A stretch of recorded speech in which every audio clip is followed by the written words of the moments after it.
Welcome to the Relax into Love podcast, the place for spiritual, ambitious women to awaken to divine connection within themselves and their partner and manifest their most desired relationship with joy and ease.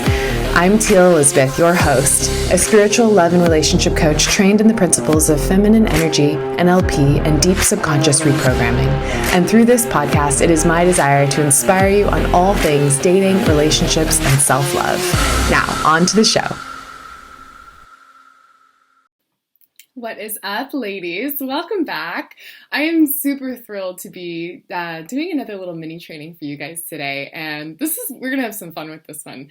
I want to talk about awkward dates, awkward dating, and what are the things that you may be doing that are keeping you from getting further down the road with your dating life, and what you can start doing to actually increase your attraction factor with men.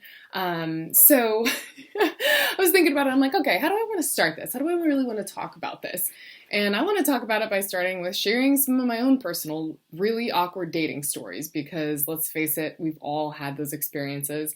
I could probably write a whole book just on all of my awkward dating experiences. Insert hand palm slap right now, right?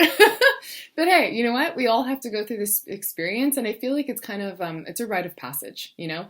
And if you're listening and or watching and you haven't actually done much dating, like, I encourage you, even if it feels weird, even if it feels awkward, like, you just got to get out there and do it anyways, right? It's practice. It's really an opportunity to learn. I'm going to get into all that in more detail, but I want to just first off start by sharing two of my own personal dating awkward dates. Did not go past a first date, and I'm really glad about that.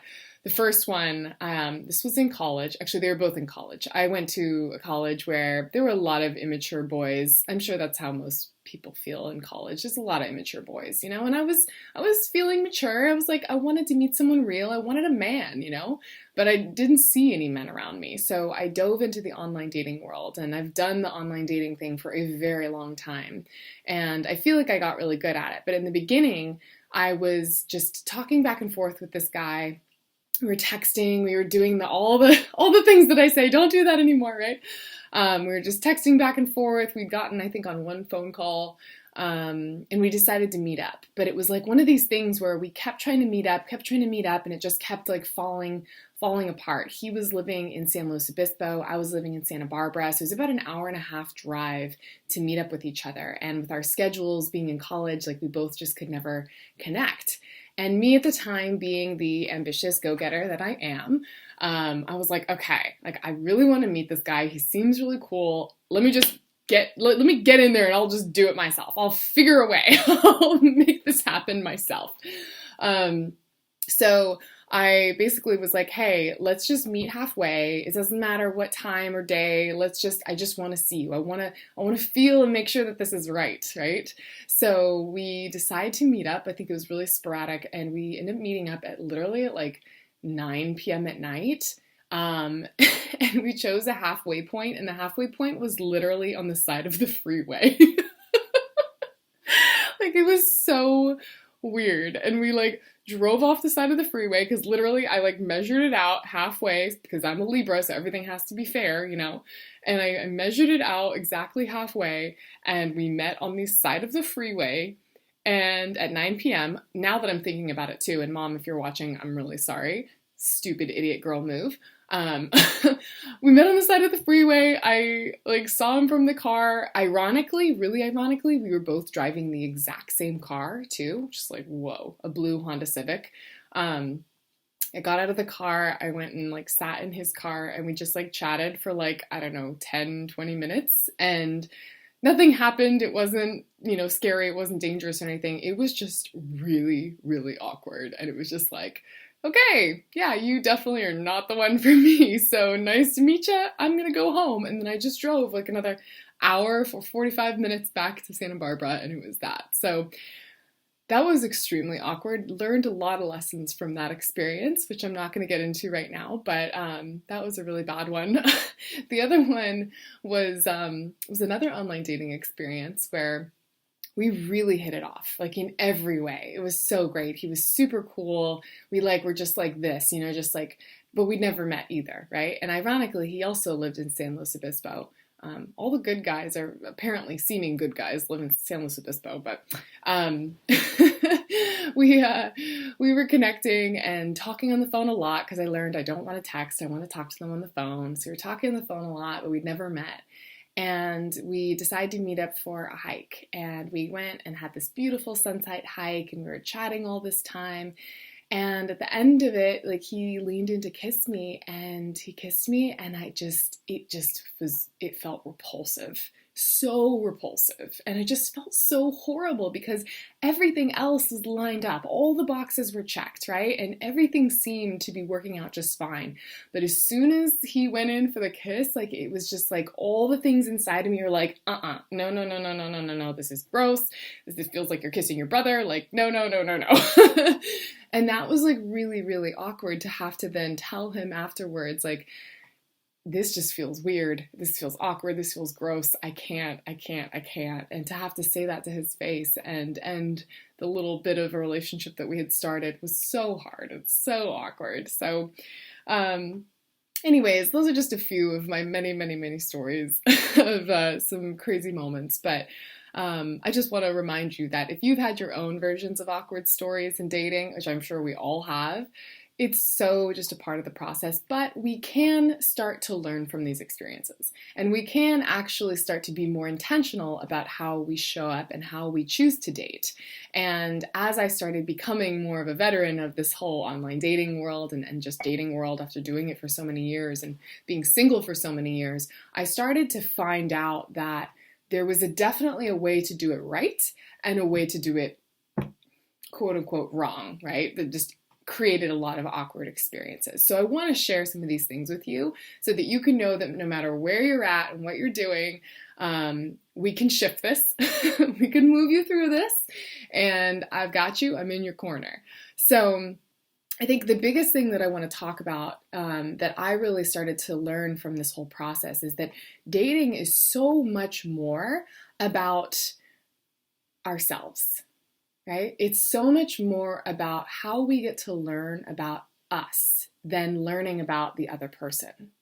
And really, if you approach dating and relationships as a way of learning about who you are in their presence versus trying to fit yourself into who they are, it creates an entirely different shift in the way that you show up.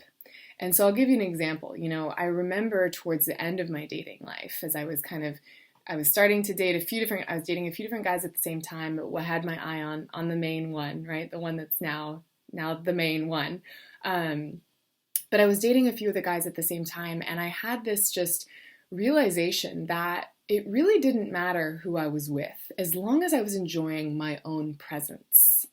And that was a really big shift for me because I started showing up, and I'd go to parties and I'd go to like friends' hangouts and barbecues, and I really didn't care so much about what people thought of me as long as I enjoyed hanging out with me. And what I noticed is the more that I enjoyed hanging out with me, other people enjoyed hanging out with me.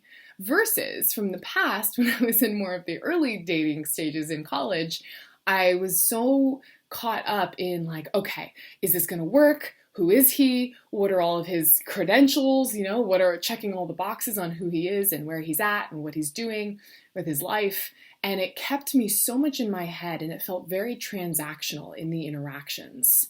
And definitely give me a like or a thumbs up if this is something that you've also recognized for yourself, because it can be really, really easy to start to look at dating as almost like an interview. And I've heard this from clients I talk to too, where it feels like an interview. It feels transactional of just like, do we match? Yes or no? If no, I've got way better things to be doing with my time, right? So let's just kind of get this show on the road. And that's not how we want to approach it, you know? That's not really the way to build intimacy. Coming from that mind place of like, are you wasting my time or not? But unfortunately, that's how a lot of women do approach relationships. It's like, okay, I've got a really full life. I'm not really looking for any more guy friends. So let's just check this off and see, are you a match? Yes or no? Let me get out of here if you're not. But really, you're never even really giving the relationship a full, fair chance if you're doing that, because you're really just only showing a very sliver side of who you really are. Versus fast forward, if you really step into this other place where I was really coming into relationships of like, hey, nice to meet you. I'm Teal. How you doing? Let's hang out. Let's have a good time, right? Not worrying so much about who he is and more just focusing on how I'm feeling. And key emphasis here on how I'm feeling. Then you're going to know really well and really easily if he fits in with you and how you're doing and how you're feeling in the whole social interaction, or if he doesn't, without having to actually put your mind engaged in this whole interaction. Let me know if that makes sense to you. But I think this is just a really, really important distinction. Approaching relationships based on how you feel versus based on the criteria that you have for who you're looking at in your space right here makes a huge difference, because you're going to know really quickly if you feel good in his presence or not, right? And that's why I really encourage, getting the quality time, getting the phone calls in, getting the time to really understand on an energy level, how do I feel in this person's presence? It has nothing to do with who you are and what's going on, right, of your life and your credentials and all that stuff. It's about, how do you make me feel? Or how do I notice myself shifting in how I feel based on being around you? Right? We've all been around that person that's just a total negative Nancy, or has a cloud over their head and they just like suck the energy out of the room or out of the group, right? So really just starting to approach dating from that space of, how do I get to really learn about who I am and explore this other person, but with really keeping the focus on me. And the most beautiful thing happens when we do that is that this man in front of you gets to see the real you, the unfiltered you, the you that you show to your friends and family, right? Where many times when we approach relationships from the old dynamic and dating from the old dynamic, it comes with this kind of like superficial like face that we put on of like, hi, I'm this person, and hi, nice to meet you, and oh, this is awkward, and oh, okay, nice to meet you, you're a stranger, I'm a stranger, let's go get a drink, versus just really deciding, no, this is just a person, just like any other person out there. I just don't know them yet, but I want to get to know them, and whatever happens is going to happen, and I trust that as long as I'm staying true to how I feel, and that I know that I'm being authentic in who I am, it's either going to work or it's not, and I don't have to put any mental energy into it. So that's really the key takeaway here that I really want to leave with you and teach in this lesson here, is to really come back to yourself. And if you haven't noticed, this is in essence of a lesson and key takeaway that I talk about a lot, is coming back home to ourselves and how we feel in the relationships that we are in. And not just with men, with everyone in our life. If you have a friend that just sucks the energy out of you or doesn't make you feel like you can truly be authentically you, really take a second to reevaluate. Is this the kind of person that I want to have in my life, right?